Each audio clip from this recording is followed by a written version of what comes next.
Well, we just concluded week 2 of the 2025 MLS regular season, and there were a lot of great matchups. Now, week 2, we'll be able to see if there are teams that are legitimate contenders or pretenders and kind of just build on some of the successes and things we saw in week 1.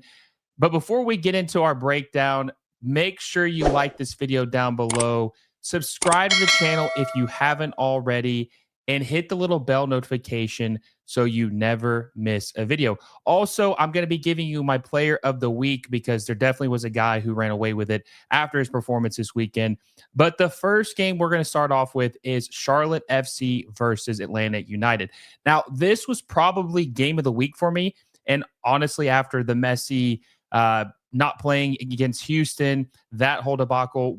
This is a game I would have loved to seen on Sunday Night Soccer. Sadly, that did not happen. But either way, it was a great game. We were able to watch it. First game of Saturday, and it honestly did disappoint.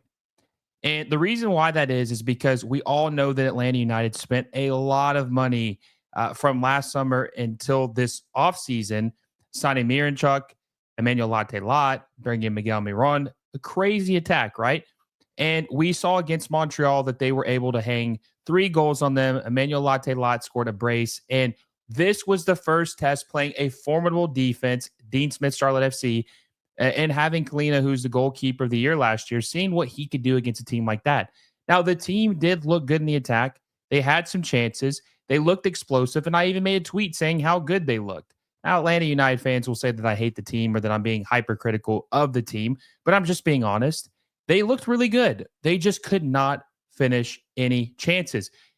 Charlotte FC just completely eliminated Emmanuel Latte-Lot. And I don't know if you guys saw the meme I posted joking of Emmanuel Latte-Lot on the side of the milk carton saying, if you've seen this man, contact Arthur Blank. Just a joke, but he was disappointing in this match.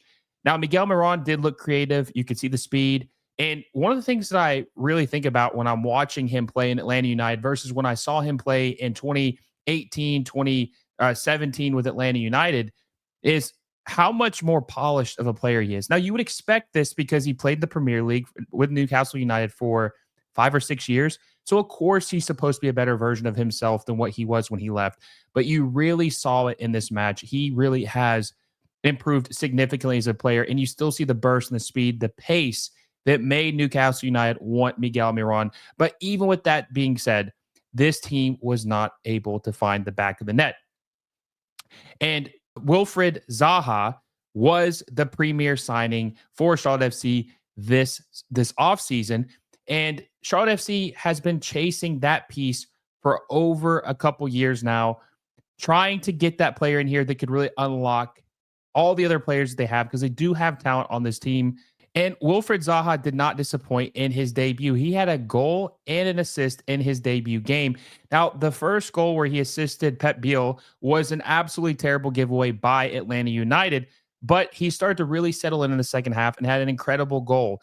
Edwards did a really good job eliminating him in the first half, making life very difficult for Zaha. And you could see the frustration when he pushed him after he just wasn't really able to create anything in the final third.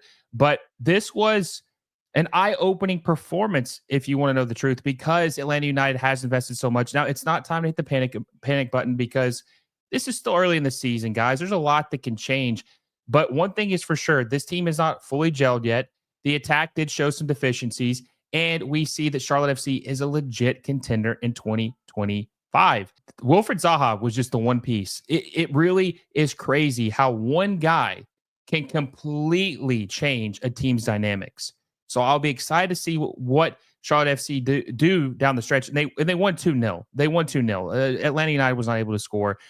It'll be interesting to see what Charlotte FC can do down the stretch when they get more comfortable and Zaha starts to build chemistry with his teammates. And Atlanta United fans, don't be sweating it. It's still early. I give you a hard time because Latte-Lot cost, 22 million, 30 million with incentives. But there's a lot that can change. Let's see what he does next week. He still has 2 goals, but there is going to be a target on his back when you cost that amount of money. That's just how it is. Okay, moving on to our next match. We have Philadelphia and FC Cincinnati. Now, Cincinnati has played more games than Philadelphia because the Champions League matches. They had to play two matches, one last week, one this week as well. And most of their starters, especially Evander and Denke, played most of those games. So you could see the fatigue start to build up and start to really impact their quality of play. But I don't want to take anything away from Philadelphia. Philadelphia absolutely put a spanking on them, winning 4-1. And honestly, I thought Jim Curtin kind of was scapegoated with this team because he has been a good manager. He did take him to the MLS Cup final in 2022. He had them competing every year, had a very good team. Ernst Tanner and him built a very good team that was very sound defensively. And that is a good way to be efficient and obviously make it and be sustainable in MLS is having a good defense, which they do because they have Andre Blake, who is the GOAT in MLS history at goalkeeper. But it just feels like they really did need that new voice. And Bradley Carnell's doing a great job. Now, like I said, I don't want to completely dismiss Cincinnati because they are a good team. And I think fatigue and obviously all these games has caught up with them. But Philadelphia had a really, really good performance. And what about Ty Baribo? 5 goals in 2 matches. Golden Boot winner as of right now through 2 weeks. Everybody predicted that, right? Everybody predicted that. No, but that's impressive. Makes you wonder when the Uruguayan striker is going to actually take that spot from him, or if he does, because with him playing like this, you can't bench him. So Philadelphia looks really good. Gazdak looks back to his normal self. I was kind of starting to question if Andre Blake would take a step back. I mean, I know goalkeepers can perform at a high level in the latter part of their career. He's going to be 35 this year, which is crazy to think. But I think he played solid. He's been playing solid all season. And I just think Philadelphia is back. Like, I just think that they are back to the 2022 version that we saw of them. I think that they could be the dark horse of the Eastern Conference after what I've seen so far. Still early, but Philadelphia trending up. Cincinnati, give them a break. 2 CONCACAF Champions Cup matches in the last week. So they're a little fatigued. Let's see what they do in their bounce back week. But they're going to have more Champions League matches or CONCACAF Champions Cup matches. But I'm going to give him a free pass on that. And by the way, Evander, absolutely cooking, but he had a great goal. Let's see what happens next week. Moving on to Miami and Houston Dynamo. This is the match that had a lot of people up in arms. Messi was supposedly going to play, or that's what people were saying. Javier Mascherano was saying that he was likely to play in this match. And they announced yesterday or Saturday that he would not play in this match. And it had a lot of people mad. And then Houston had to put out an apology to their fans about him not playing, which is absolutely crazy because why would you apologize to your fans that the opposing team's best player isn't going to play? Yes, of course. If you're a bystander like me who doesn't support any team, you would be upset if I flew from Tennessee to Texas to watch Messi play. But the Houston Dynamo fans shouldn't be upset. That means that they're going to they have a chance to win. The best player in soccer history is not playing. Yes, I know it would be cool to beat him, but this helps your chances of winning, right? They put out this apology tweet, which I thought was really lame, and I just don't like that. It kind of reminds me of like the ref that was asking Messi for a picture. Yes, I understand who he is, but let's keep it serious. Let's keep it competitive. If Messi wasn't playing against Madrid, they wouldn't be putting out apologies, a tweet saying we're sorry he's not playing. So I just thought that was kind of weak. But going into the game, you would think, well, since Messi's not playing, Miami probably will lose, right? No Messi, actually, no problem, because Messi and the Messi list enter Miami won 4-1, and they looked absolutely incredible. Allende had an absolute golazo. Talasco Segovia, let's talk about him for a second. Now, when you sell Diego Gomez to Brighton, very, very successful U22 player. Honestly, he's been the most successful U22 player since the rule was introduced 5-6 years ago, in my opinion, especially the highest fee. He sold for the highest fee of any U22 player to my knowledge. And it's hard to replace a guy like that because he did a lot of the grunt work. He did a lot of the dirty work. People didn't appreciate him as much as for what he did. In comes Talasco Segovia, and I was talking with my friends, actually my friend at the Battered Herons and Daniel Granada, and he was telling me, hey, listen, Talasco Segovia is a better attacker. He's not as good defensively as Diego Gomez, but he is a good attacker. And man, was that not true? That was true. Guy scores a brace in his second game, and he looks incredible. It looks like we're about to see history repeat itself. We are going to see another Inter Miami U22 midfielder probably break a record for outgoing transfer fee with how well he's playing.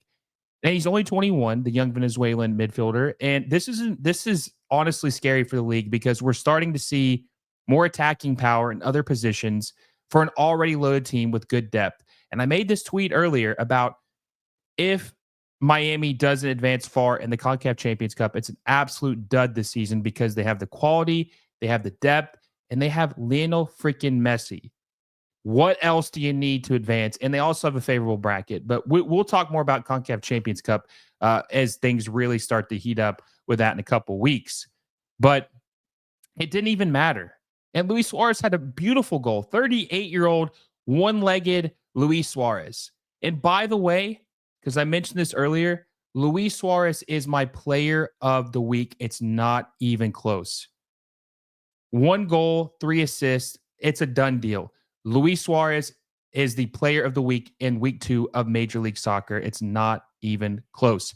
So Inter Miami absolutely smacked the Houston Dynamo 4-1. I wonder how much longer the Ben Olsen experiment's going to last. I mean, he obviously had 2 good seasons, but he is just so dated for today's MLS.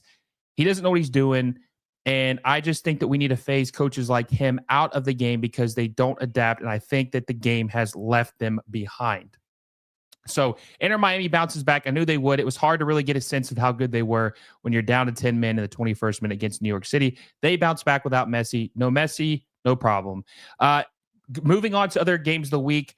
Games during this week, we had RSL and the Seattle Sounders. RSL beat the Seattle Sounders 2-0. Nuhu gave up an absolutely terrible own goal, which completely sucked the air out of the room. And it felt like Seattle weren't going to end this terrible run where they haven't beaten RSL at RSL or Sandy, Utah since 2011, which is absolutely crazy. They lose 2-0. RSL bounces back after a pretty rough start to the 2025 MLS season. The Columbus Crew beat the New England Revolution 1-0. Columbus continues to win even without Cucho Hernandez or Chris Ramirez or Aiden Moore's replacement. Wilfried Zaha proving that all he does is win no matter what. New York Red Bulls bounce back, beat Nashville SC 2-0. Orlando City SC absolutely smacked Toronto FC 4-2. Feels like Toronto won't catch their breath until they finally move off Insigne and can replace him with a competent designated player. Minnesota United beat Montreal 1-0. Montreal is really not looking good this season. Might be the worst team in the league. San Jose beat Sporting Kansas City 2-1. Even with the red card, Chicho Arango and Joseph Martinez both score in this game. Bruce Arena, the GOAT, turns the worst team in the league into a contender, and they're tied for first place in the Western Conference through 2 weeks, but still, they look much improved. Best team that they've had in a very, very long time. DC United tie with Chicago 2-2. Greg Berhalter, man, I swear if you don't make the playoffs this year, if Greg Berhalter does not make the playoffs in 2025, he has got to be fired. I don't care. Call me dramatic. Call me irrational. I don't care. What they've given him to spend, what he says he is as a coach. If he can't make the playoffs in MLS, he just needs to quit coaching in general, which I'm sure a lot of USMNT fans like myself was hoping that would happen anyway. Anyways, that's a side note. FC Dallas are able, it was going back and forth. This was a crazy game too. Colorado was up 2-0, and then FC Dallas were able to pull 2 back, and then it went 3-3. In the 3-3 draw, Musa scores, and I think that Dallas has proven that when they gel more, that they will be a pretty formidable team that can compete for the Western Conference. I'm really high on Dallas. I think Lucho Costa is going to lock everything. Like I've said, I think Eric Kuhl is a good manager. So keep it on FC Dallas. That was a very, very entertaining game. Probably the most exciting game I watched this weekend. Portland beats Austin 1-0. LAFC beats New York City FC 1-0 in another unexciting game. LAFC is just not what they used to be when it comes to entertaining soccer, sadly. That's just no low ball for you, though, I guess. We'll see what happens when the season progresses and see if they're able to hold off and keep winning these 1-0 matches. San Diego FC and St. Louis very well. First of all, it's controversial for some chants, but we won't get into that. We'll leave that for another discussion, which we're going to have Tony Sanchez from San Diego Football on soon this week. But San Diego FC kind of didn't look nearly as good as they did against LA Galaxy in the opener. They get a draw at 0-0. Chucky Lozano gets injured, pulls his hamstring. Dreyer wasn't able to score. Not as good as they looked against the Galaxy, but it's an expansion team in their first year in MLS. Let's see what happens. And then finally, we had Vancouver and the Galaxy. Vancouver Whitecaps are playing with house money this year. They're playing with house money this year. They don't care. Team says they're up for sale. The player says, we're not just going to pack it in. We're going to try, go balls to the wall, do what we have to do, and compete and punch people in the mouth. And they're 2-0-0 so far this year. They have not lost a game. They beat the defending champions. And the Galaxy are injury plagued right now. They have a lot of injuries. So maybe it's not the best assessment or fair to really criticize the Galaxy, but it's a results-based business. You got to win games, even if you have injuries. And Vancouver beats them 2-1. We'll see what happens to the Galaxy, but they're going to have to get some things figured out. So that is your recap for week 2 in MLS. Want to know what you guys think in the comments down below. What was your favorite game? What was the best game? What was the biggest surprise? Let me know down below. And if you made it this far, hit that thumbs up button. Subscribe to the channel if you haven't already, and hit the little bell notification so you never miss a video. Until next time, guys, I will see you all soon.